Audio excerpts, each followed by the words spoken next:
Hi, എല്ലാവർക്കും KP ടേസ്റ്റിലേക്ക് സ്വാഗതം. ഇന്ന് നമ്മൾ ഉണ്ടാക്കാൻ പോകുന്നത് ഒരു കൂട്ടുകറിയാണ്. നമ്മുടെ നാട്ടിൽ സുലഭമായി കിട്ടുന്ന ചക്കക്കുരുവും മുരിങ്ങയുടെ ഇലയും ഉപയോഗിച്ചിട്ടുള്ളൊരു അടിപൊളി സൂപ്പർ കറിയാണ് നമ്മൾ ഇന്നും ഉണ്ടാക്കാൻ പോകുന്നത്. അതിനുവേണ്ടി ഞാൻ കുറച്ച് ചക്കക്കുരു എടുത്തിട്ടുണ്ട്. ചക്കക്കുരു നമുക്ക് തൊലി കളഞ്ഞ് വൃത്തിയാക്കാം. അതിനുശേഷം നമുക്ക് മുരിങ്ങയില ഊരിയെടുക്കാം. മുരിങ്ങയില നമ്മൾ വൃത്തിയാക്കിയ ശേഷം നമുക്കൊരു തക്കാളിയുടെ ആവശ്യമേ ഉള്ളൂ. ആ തക്കാളി അരിഞ്ഞെടുക്കാം.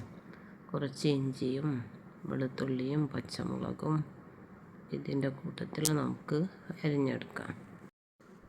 വീഡിയോ കാണുന്ന നിങ്ങൾ ലൈക്ക് ചെയ്യാനും ഷെയർ ചെയ്യാനും മറക്കരുത്.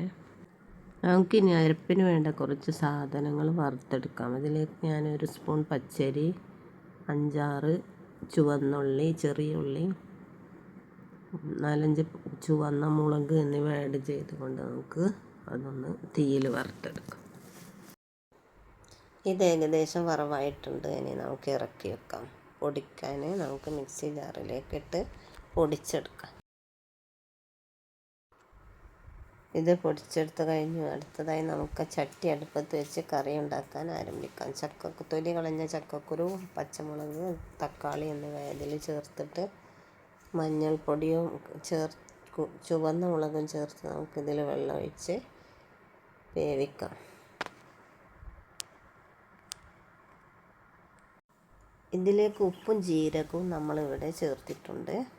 ഇനി നമുക്ക് ഇതൊന്ന് മൂടി വെച്ചുകൊണ്ട് തിളപ്പിക്കാം. അതിനിടയ്ക്ക് നമുക്ക് ചെമ്മീനിൻ്റെ മീശയും തലയും ഒക്കെ ഒന്ന് കളയേണ്ടതുണ്ട്. നമുക്കത് വൃത്തിയാക്കാം. മൂടി തുറന്ന് നമുക്കിത് വേവായിട്ടുണ്ട്. ചക്കക്കുരു കുറച്ച് വേവുണ്ടാവും. അതുകൊണ്ട് വേവായിട്ടുണ്ടോ എന്ന് നോക്കാം. വെന്തതിന് ശേഷം നമുക്ക് കഴുകി വെച്ച ചെമ്മീൻ ഇതിലേക്ക് ഇടാം. ചെമ്മീന് കുറച്ച് വേവുണ്ടായിരിക്കും.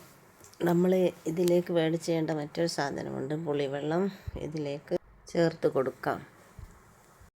നമ്മുടെ നാട്ടിൽ സുലഭമായി കിട്ടുന്ന ഇത്തരം നാടൻ പോഷകസമൃദ്ധമായ ഇലക്കറികളും മറ്റ് സാധനങ്ങളൊക്കെ ഉപയോഗിച്ച് നമുക്ക് നല്ല അടിപൊളിയായ കറികൾ ഉണ്ടാക്കാം. പ്രകൃതി കനിഞ്ഞ് നൽകിയ ഇത്തരം പോഷകസമൃദ്ധമായ ഭക്ഷണങ്ങൾ നമ്മുടെ ശരീരത്തിൽ ആവശ്യമാണ്. നാടൻ വിഭവങ്ങളുടെ ഇത്തരം കറിക്കൂട്ടുകൾ ആവശ്യമുള്ളവർ ഈ ചാനൽ സബ്സ്ക്രൈബ് ചെയ്യാൻ മറക്കരുത്. നമ്മുടെ കറി ഒന്ന് സെറ്റായിട്ടെല്ലാം യോജിച്ചൊന്ന് വെന്ത് വന്നിട്ടുണ്ട്. നമുക്ക് ഇതിലേക്ക് മുരിങ്ങയുടെ ഇല ചേർക്കാം.